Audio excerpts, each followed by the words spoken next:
生到处知何似？应似飞鸿踏雪。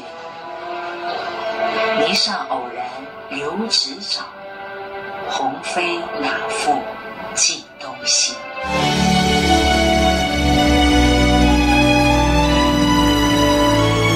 서두에 나오는 시를 잘 보셨죠?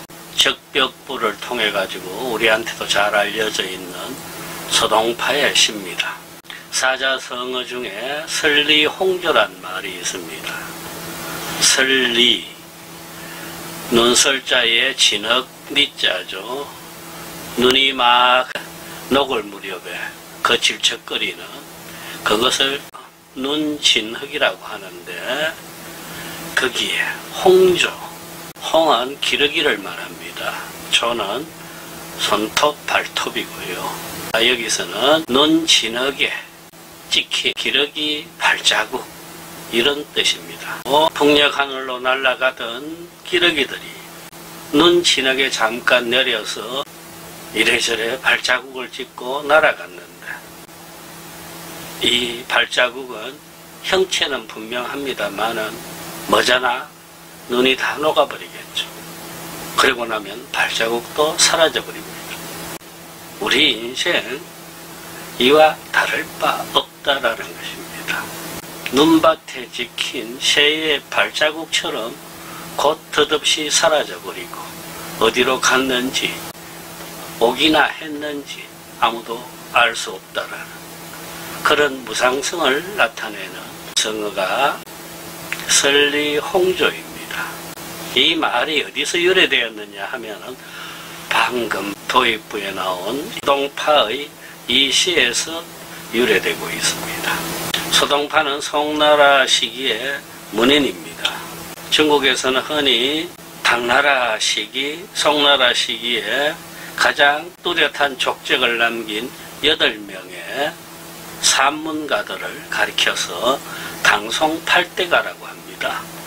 그 당송팔대가 중에 한 사람이 바로 소동파죠. 그런데 소동파는 아버지, 동생, 이 세 사람이 다 또 대문장가였어요. 그리하여 당송팔대가 8명 중에서 세 사람이 바로 소동파의 부자들이 포함되어 있습니다. 즉 소순, 소식, 소철, 세 시가 여기에 포함되어 있는 겁니다. 시는 동생 소철과 관련되어 있습니다. 2살 차이였어요. 서기 1061년이었습니다. 소식, 즉 소동파가 벼슬살이를 위해 가지고 봉상으로 떠나게 됩니다. 그래서 동생 소철이 형을 전송하기 위해서 먼 데까지 따라옵니다. 당시 송나라의 수도가 어디였느냐 하면은 지금 하남성의 개봉입니다. 카이펑. 자, 황하강이 서역에서부터 동쪽으로 흘러오죠. 그러면 거기에 큰 도시 4개가 강가로 쭉 이어집니다. 맨 왼쪽 서쪽에 서안, 즉 장안이 있고요. 그 다음이 낙양입니다. 그 다음이 오늘날 하남성에서 제일 큰 도시, 그리고 하남성의 성도가 되는 정주가 있습니다. 그 정주 다음이 바로 개봉이에요. 당시 수도인 개봉에 형 소식과 동생 소철이 머물고 있었는데, 소식, 즉 소동파가 외지의 벼슬을 얻어 길을 떠나니까 동생이 오늘날의 정주까지 전송을 온 것입니다. 형과 헤어질 적에 이 소철은 시 한 편을 형한테 쥐어줍니다. 그 시가 바로 면지의 일을 떠올리며 라는 제목의 시였어요. 이 시를 갖고 소동파가 낙양을 거쳐 낙양 다음에 쬐끄만 도시 면지라고 있습니다. 오늘날은 면처라고 합니다. 그 면지에 이르러 가지고 시를 펴봤는데, 그리고 답시라고 스스로 시 한 편을 또 썼습니다. 동생에게 주는 글, 이런 내용이었습니다. 그 시가 바로 이 도입부에 소개된 것입니다. 거기에 기러기 발자국 이야기가 나옵니다. 원시를 다시 한번 소개해 볼까요? 인생 도처 지하사인가 응사비홍 답슬리인데 설상우연 유지조한들 홍비나복개 통서이든가. 우리 인생이 그 무엇과 닮았다고 생각하는가? 하늘 날던 기러기가 잠깐 눈치녁을 디딘 거와 같다네. 눈이 왜 우연히 발자국을 남겼다 한들 그 기러기가 통으로 갔는지 서로 갔는지 어찌 알겠는가? 이런 내용입니다. 일부분이에요. 그 다음 이야기는 이렇게 이어집니다. 예전 그절에 스님도 이미 세상을 떠나 새로운 부도탑이 생겨났고 벽은 허물어져서 우리가 적었던 식구들도 다 사라졌는데 아우는 지난날 우리 함께 고생했던 일을 아직 기억하는가? 길은 멀고 몸은 지쳤는데 쩔룩거리는 나귀가 밖에서 울부짖고 있었지. 이런 내용이었어요. 형과 아우가 주고받은 이 시의 이야기는 하나의 작은 거울, 면지를 중심에 두고 있는데 그 시간은 5년 전으로 거슬러 가게 됩니다. 이 소동파 집안의 고향은 오늘날 사천성, 저 청도 아래에 있는 미산이라는 데입니다. 소동파 나이 20살 때, 그러니까 서기 1056년이었습니다. 형제는 과거시험을 보기 위해 가지고 개봉을 향해서 길을 떠났어요.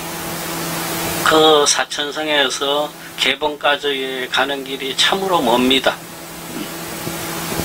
지난번에도 이야기했던 그 새도 넘기 힘들다는 척도를 지나가지고 서안에 도착한 뒤에 낙양, 정주를 거쳐서 개봉으로 가야 되겠죠. 가는 사이에 벌써 낙이 한 마리가 지쳐서 죽어버리기도 했습니다.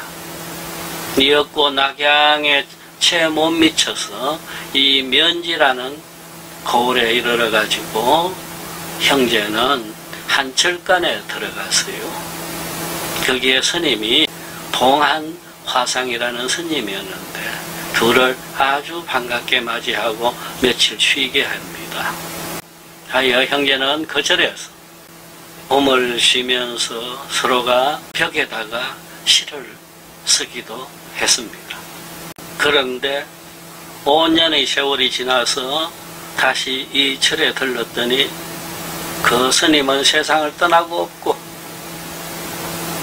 절간은 허물어져서 자기네들이 적었던 벽의 시들도 흔적 없이 사라져버린 것을 보고 그 젊은 나이에 벌써 소동파는 우리 인생의 그 덧없음을 깊이 절감하고 이 시를 썼던 것입니다.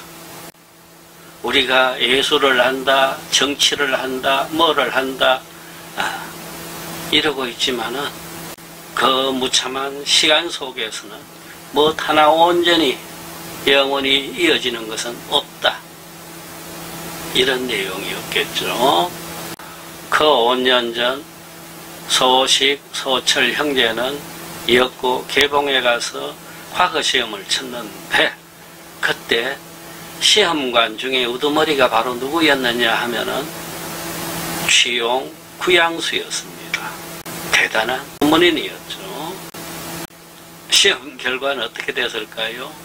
구양수가 그 답안지들을 쭉 훑어보다가 무조건 뛰어난 걸 하나 끄집어냈습니다. 그게 바로 소식 소동파였습니다.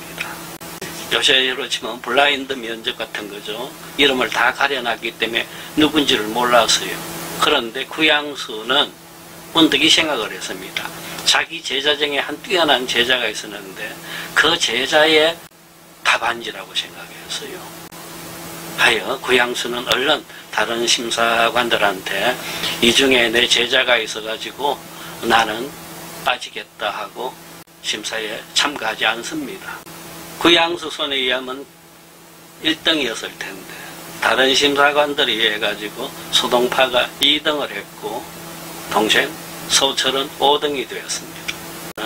중국 문학계에도 형제간이 빼어난 그런 집안들이 여럿 있었어요. 우예까지 좋기로 가장 소문난 형제가 바로 이 소식, 소철이었습니다. 2살 차이인데 형과 아우의 더타운 정이 그렇게 깊을 수가 없었습니다. 일생을 통해 가지고 소동파는 격렬한 정쟁 속에 휩싸이게 됩니다. 그래서 쫓겨나기도 여러 번이었습니다. 그럴 때마다 동생 소철까지 형 때문에 고난을 당하고 했습니다만 서로는 먼 데 떨어져 있건 가까이 있건 간에 수없이 편지를 주고받으면서 서로를 위로하곤 했던 기록들이 그대로 남아 있습니다.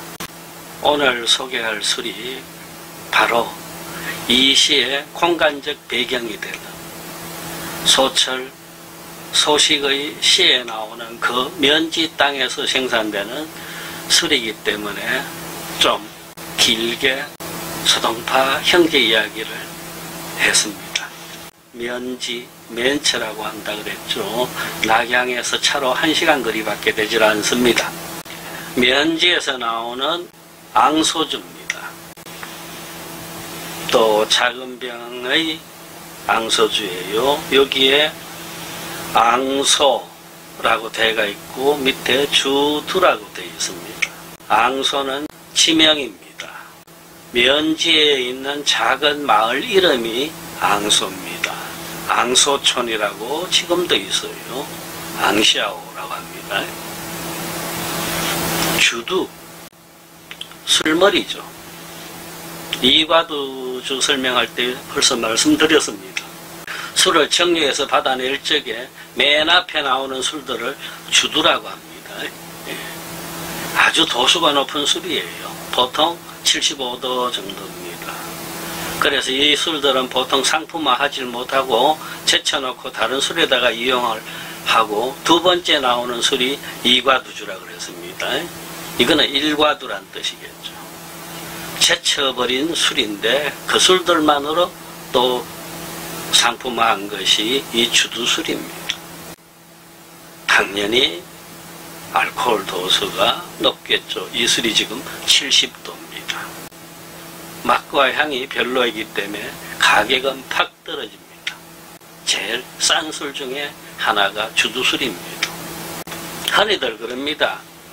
알코올 도수 70도 되는 술을 어떻게 마실 수 있느냐? 그거 입에 넣으면 불이 나고 폭발하고 그러는 거 아니냐? 이런 농담들도 하고 하는데 중국 술 공장에 찾아가다 보면은 거기 이제 원주 정류해서 받아낸 술을 가공하지 않은 술을 마셔보라 그럽니다. 저도 그래서 80도 술까지 마셔봤는데 의외로 목을 잘 넘어가요. 이게 70도, 80도가 맞나 싶을 정도로 자극감도 없어요. 쑥 하고 넘어갑니다. 도수를 실감하게 되는 것은 입안에서가 아니고 뱃속에 이르른 다음이죠. 거기서부터 무슨 자결감 같은 것이 일어나면서 화끈하게 취해 올라오는 술들. 이게 도수 높은 술들입니다. 중국 술꾼들 중에는 굳이 이렇게 60도 이상의 술을 찾는 애주가들이 또 많습니다. 앙소주. 왜 이 술은 면지에서 나오는데 자기네 그 관할의 작은 마을 이름을 술 이름으로 굳이 땄을까요? 면지라는 도시 이름은 잘 모릅니다만은 이 도시의 작은 마을 하나는 세계적인 유명도를 갖고 있기 때문입니다. 앙소문화라는 그 용어 때문입니다. 앙소문화 유적지가 바로 이 앙소촌에 있습니다. 앙소문화, 즉 기원전 3000년에서 5000년 사이에 그 2000년 기간에 있었던 문화입니다.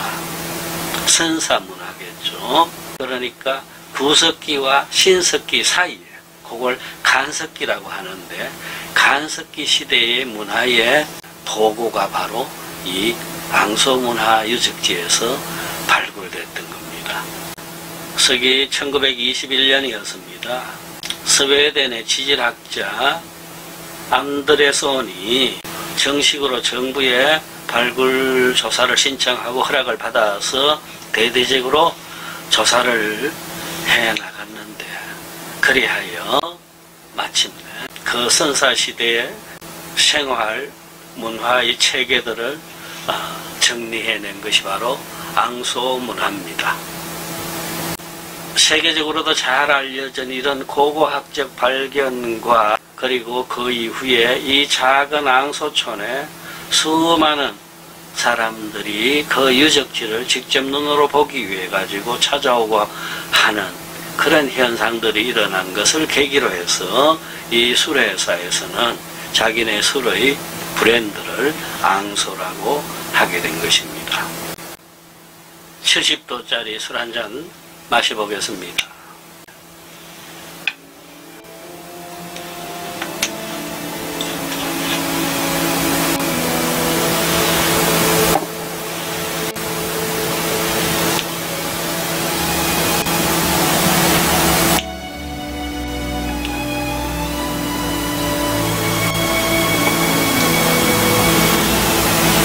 예전 전국 술공장에서 그 정류 과정에서 나오는 술들 혹은 원주 보관소에서 마시던 70도 이상의 술들보다는 이것이 좀 더 강렬하긴 합니다. 상품화됐기 때문에. 농향이에요. 그런데 이런 저가의 술들은 농향, 청향 별로 구분이 되지도 않습니다. 막소주다, 막배갈이다, 그렇게 여기면 되겠습니다. 고약한 냄새만 없으면 됩니다. 딱 들이키고 나서 목을 넘기고 뱃속에 들어가면은 곧바로 화산에서 마그마가 솟구치듯이 이 주기가 올라와주면 성공인 그런 술들이겠죠. 지금 이 양소주가 70도 주두 500ml가 중국 현지에서 16위안, 즉 우리 돈 3,000원이 채 안 되고 그런 가격입니다. 그 싼 가격에 이런 도수 높은 술을 마실 수 있다는 그것만으로도 중국의 노동자들, 농민들, 즉 서민 대중들이 즐겨 찾는 술이 바로 앙소주이기도 합니다. 예컨대 정저우, 즉 정주, 제일 큰 도시이죠. 거기에 저가 백주 시장에 거의 반을 이 앙소주가 차지하고 있는 까닭도 그런 이유입니다. 나중 혹시 소림산이 낙양이니 이런 데를 여행하실 적에 어디서든 쉽게 만날 수 있는 술이 바로 이 앙소주이기도 합니다. 제가 맨 처음 낙양을 갔을 적에 그 낙양 옛거리 선술집에서 마셨던 술도 바로 이 술이었습니다. 꼬치 안주 하나 들고 70도 술을 두세 잔 들이켜 넣는데 금세 추위며 피곤까지 확 가시던 그 느낌, 그리고 완전히 2000년을 거슬러 와서 낙양 옛거리를 걷는 듯한 느낌까지 주던 그 술의 바로 이 앙소주였습니다. 혹여 하남성, 섬서성 이런 곳을 여행하시다가 앙소주를 만나서 한 잔 드실 적에는 소동파를 떠올리고 눈 진흙밭에 발자국을 남기고 떠나는 기러기 이야기까지도 떠올려 보면서 우리 삶의 무상성과 함께 찰나찰나의 소중함까지도 생각해 보시는 것이 좋을 듯 싶습니다.